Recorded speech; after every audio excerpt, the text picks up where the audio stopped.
So this is a mock-up of how I might have some of the devices in the box. Now, here's a few of the concerns. Obviously, I can't allow things to move around because it's going to be in a motorcycle. It's going to be jiggled, bounced, really subjected to some extremes in terms of G-forces.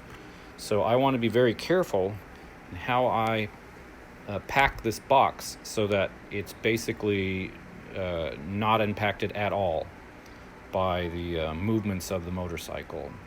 So I've got some foam here that I had left over from a sound deadening project on another vehicle. So I'll use some of that.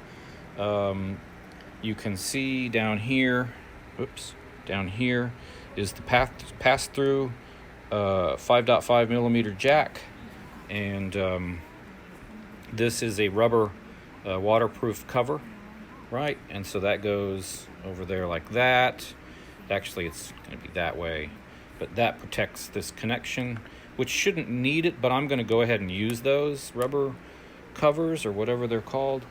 Down here, this is a USB-A connection that's charging these batteries for my electric gloves, and then you can see the display of the Zendur X6 battery hub, and then I've got a little USB 90-degree adapter, USB-C, plugged into the charging port.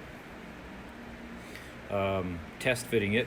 What I know is that this connection will have quite a bit of stress in the horizontal plane, right? So I want to be very careful of that so that I don't cause any harm to it, because if I did, then I can't charge the battery anymore, then it becomes useless to me.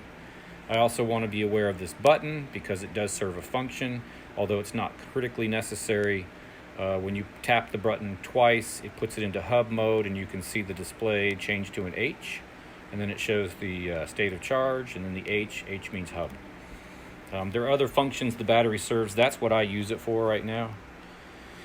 And hub mode means that the pass-through ports will also pass through data as well as energy, which is what, of course, a USB hub does. So the pass-through is in the tail bag where it will reside. Some of the time has its own pass-through installed, and then the smuggler Corbin seat on my VFR is where this will also reside if I'm riding solo, and I set it up like that. So I set this up so that I could disconnect it and move it from the tail bag to the smuggler and vice versa. So that's where we are. Gonna keep moving on this, but I'm gonna have to stop at some point because I've got to wait for parts to show up from Amazon. Yeah, lockdown. Hanging in there.